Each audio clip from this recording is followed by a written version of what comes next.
Morning class.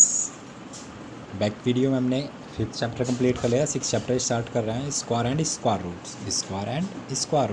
तो इस chapter में फर्स्ट ऑफ ऑल चेक करते हैं स्क्वायर, व्हाट इज़ स्क्वायर और व्हाट इज़ स्क्वायर रूट। तो स्क्वायर के लिए बात करते हैं। First of all intro video. आज इस टॉपिक में जो कॉन्सेप्ट हम यूज़ करेंगे उन कॉन्सेप्ट के बारे में डिटेल करेंगे, चेक करेंगे कि क्या क्या कॉन्सेप्ट यूज़ होंगे। फर्स्ट ऑफ ऑल स्क्वायर के लिए बात करें तो सिंपल स्क्वायर को एग्जाम्पल समझते हैं। स्क्वायर मीन्स अगर सिंपल लिखा है 2 की पावर 2, दैट मीन्स 2 का स्क्वायर।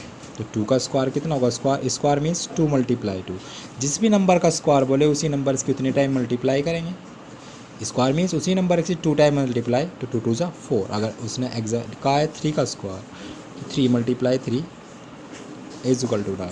तो इस टाइप से अगर स्क्वायर बोले तो जो भी नंबर है उसकी 2 टाइम्स मल्टीप्लाई करना है। अगर सिंपल इसी टाइप में क्वेश्चंस की फॉर्मेट में मिले कि फाइंड द स्क्वायर,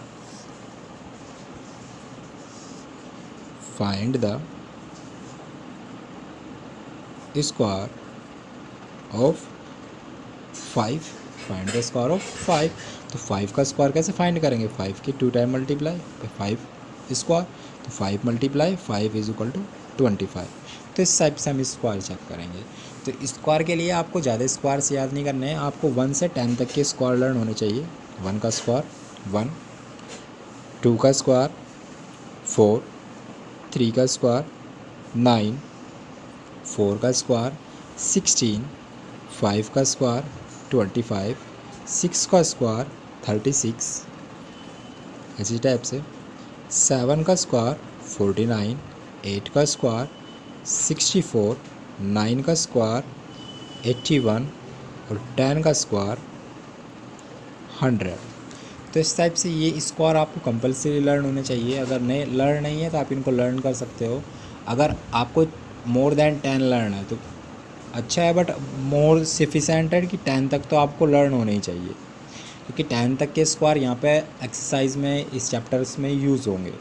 10 से एक्स्ट्रा आपको लर्न है वो आपके लिए बेनिफिशियल है, बट अगर लर्न नहीं है तो 1 to 10 तक तो आपको कन्फर्म होने चाहिए, क्योंकि क्वेश्चंस में आपको इस टाइप से देगा। क्योंकि देखो क्वेश्चंस में बार बार आप ये टर्म्स नहीं चेक करोगे। सिंपली क्वेश्चंस में अगर फाइंड करने के लिए दे दे, जैसे चलो उसके लिए बाद में बताऊंगा, तो सिंपली ये आपको स्क्वायर लर्न्स होने चाहिए। अब बात करते हैं स्क्वायर रूट्स की।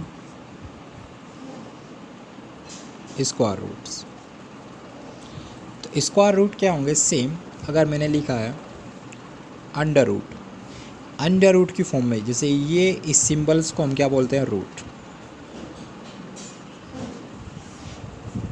और स्क्वायर रूट लिखा है तो या तो सिंपल इस टाइप से सिंबल, अगर सिंपल देखो स्क्वायर रूट के तो 2 सिंबल्स यूज़ होते हैं, या तो इस टाइप से सिंबल यूज़ होगा या यहाँ पे 2 में मेज़र होगा। अगर 2 मेज़र भी नहीं है, सिंपल भी है, तो ये स्क्वायर रूट को रिप्रेजेंट करेगा। ये सिंबल स्क्वायर रूट को रिप्रेजेंट करेगा।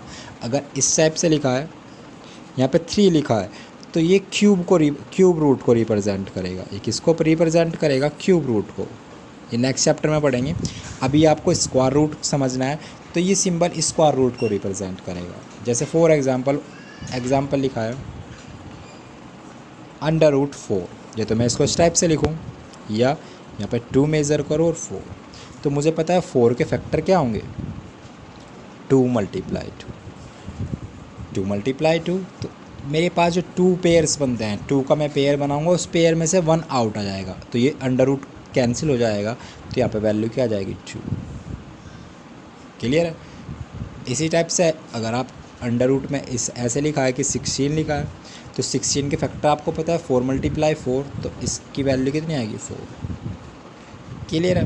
तो इस टाइप्स की वैल्यू आपको रिप्रेजेंट करेगी root and square root. Square means जिस भी नंबर्स का स्क्वायर फाइंड करने के लिए गए उसी का 2 टाइम्स। स्क्वायर रूट निकालना है तो उस नंबर्स के फैक्टर निकालेंगे, और फैक्टर निकालने के बाद हमारे पास जो भी वैल्यू आएगी, जो फैक्टर होंगे, उस फैक्टर में 2 2 के पेयर्स बनाएंगे। जैसे एलसीएम लेते थे, एलसीएम इसी टाइप से तो लेते थे कि यहाँ 2 2, तो उस टाइप से आप चेक करेंगे 2 2 के पेयर बनाएंगे। अगर कोई ग्रेटर नंबर है तो उसमें भी सेम करेंगे। स्क्वायर रूट की मैं अभी 2 कॉन्सेप्ट बताऊंगा, एक फैक्टर के अकॉर्डिंग, एक डिविजिबल मेथड के अकॉर्डिंग। बट अभी आपको सिंपली मैंने स्क्वायर रूट बताया कि स्क्वायर रूट का सिंबल क्या रिप्रेजेंट करेगा? Under root. और यहाँ पे या तो 2 लिखा हो या 2 नहीं भी लिखा हो सकता है। क्लियर है? तो ये बेसिक चीज़ें थी। अब स्क्वायर रूट निकालना सीखते हैं कि स्क्वायर रूट निकालते कैसे। ये तो सिंपली बताया मैंने, जस्ट स्मॉल एग्जांपल के साथ बताया। अब नंबर इस एग्जांपल्स की जो नंबर्स है, नंबर्स जो है वो इंक्रीज़ करते हैं। जैसे यहाँ पे मैंने बताया 2 4 के लिए और 6 के लिए, 16 के लिए। तो स्मॉल नंबर है, ग्रेटर नंबर्स के लिए चेक करते हैं। दोनों कॉन्सेप्ट के अकॉर्डिंग बताऊँगा। दो प्रॉपर्टी यूज़ होगी, मल्टीप्लिकेशन एंड डिवीजन पर प्रॉपर्टी। दोनों प्रॉपर्टी चेक करते हैं। फॉर एग्जाम्पल मैं एक नंबर लिखता हूँ, √729, √729। तो यहाँ पर हम चेक करेंगे स्क्वायर रूट निकालने के लिए। तो स्क्वायर रूट फाइंड कैसे करते हैं, तो फर्स्ट जो मेथड होगा हमारे पास वो होगा prime factor method. Prime factor method, factorisation method, या फैक्टरेशन मेथड भी बोल सकता है सेम। या क्वेश्चन में कुछ भी नहीं लिखा है तो वहाँ आपके ऊपर लाइक है कि आप कौन सा फैक्टर, कौन सी टर्म्स है, जो भी आपको इजी लगे वो कंडीशन आप यूज़ कर सकते हैं। बट अगर कंडीशन वहाँ पे मेंशन की है क्वेश्चन में तो वहाँ पे आपको कंपलसरी करना पड़ेगा। तो सेम जब इसके हम फैक्टर निकालेंगे 729, तो सेम जैसे हम एलसीएम निकालते हैं तो सेम वही कॉन्सेप्ट यूज़ करेंगे। जैसे फर्स्ट सपोज 3 नंबर किससे डिवाइड होगा, 3। प्रॉपर्टी आपने बैक क्लास में ही पढ़ी होगी, मैंने पढ़ाई है आपको। तो 3 से डिवाइड करेंगे, तो 3 से डिवाइड करके कितना आएगा 243। फिर किससे डिवाइड होगा 3, कितना आएगा 81। फिर किससे डिवाइड होगा 3, 27। फिर 3 9 और फिर से 3 एंड 3, तो कितना आ गया अब क्लियर। तो हमारे पास फैक्टर क्या है, 729 इज इक्वल टू 3 मल्टीप्लाई 3 1 2 3 4 5 6 4 5 6, यही तो आ रहे हैं 1 2 3 4 5 6। तो ये हमारे पास फैक्टर हुए। तो जब हम इसका अंडर रूट निकालेंगे तो लिखेंगे अंडर रूट 729। तो यहाँ भी अगर आप चाहे तो यहाँ भी आप अंडर रूट लगा सकते हैं। तो फिर इस कंप्लीट नंबर पे अंडर रूट रहेगा। तो अंडर रूट रहेगा तो 2 2 के पेयर्स बनाने हैं, जैसे फर्स्ट पेयर, सेकंड पेयर और थर्ड पेयर। क्लियर है। तो आपके पास एक पेयर आउट आएगा तो 3, इन दोनों पेयर में से एक वैल्यू आउट आएगी 3, देन 2 तो 3। तो कितने पेयर बनने थे 1 2 3, तो कितने 3 आउट आए 1 2 3। अब इन नंबर्स की मल्टीप्लाई करेंगे, 3 मल्टीप्लाई 3 कितना होगा 9, 9 3 जा 27। तो ये नंबर किसका अंडर रूट आया 27। तो इस टाइप से आपको क्वेश्चंस में चेक करना है।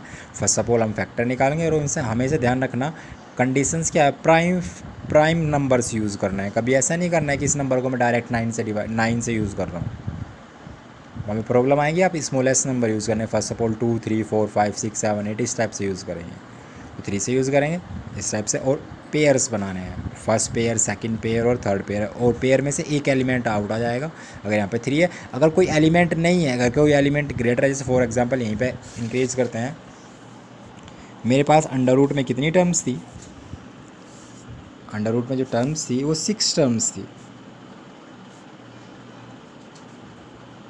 1 2 3 4 5 6 इस टाइप से 6 टर्म्स थी। अंडर रूट में टोटल कितनी टर्म्स थी 1 2 3 4 5 6। अगर एक टर्म कोई ग्रेटर हो, या ऐसा भी तो हो सकता है टर्म लेस हो, अदर क्वेश्चन इसके लिए बता रहा हूँ मैं, उसके लिए नहीं कि यहाँ पर सब टर्म है। तो सेम जैसे आप पेयर बनाएंगे, फर्स्ट पेयर, सेकंड पेयर और थर्ड पेयर, तो एक एलिमेंट आउट है तो इस एलिमेंट को ऐसे ही रहने देंगे। तो अब आप इसको सिंप्लीफाई करेंगे तो 3 मल्टीप्लाई 3 और जो वैल्यू रहेगी वो अंडर रूट में ही लेफ्ट रहेगी। ये वैल्यू अंडर रूट में ही लेफ्ट रह जाएगी। तो ये वैल्यू कितनी आएगी 27√3।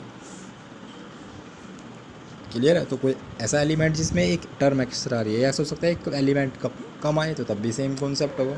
अगर कोई बट आपके टाइप में इस टाइप से क्वेश्चन नहीं होंगे, तो अगर आप इस टाइप के क्वेश्चंस को चेक करेंगे, ये मेरे पास क्या होंगे, परफेक्ट स्क्वायर नहीं होंगे।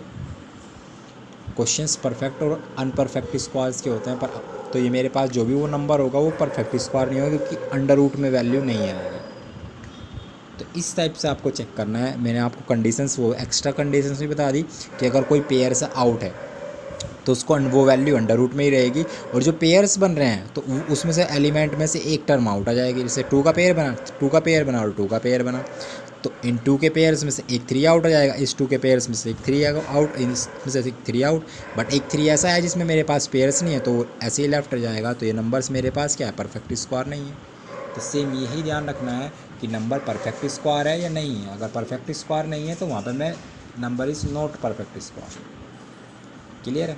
तो ये चीज़ें ध्यान रखनी है कि नंबर परफेक्ट स्क्वायर है या नहीं है। तो मेरे पास नंबर क्या है, ये नॉट परफेक्ट स्क्वायर।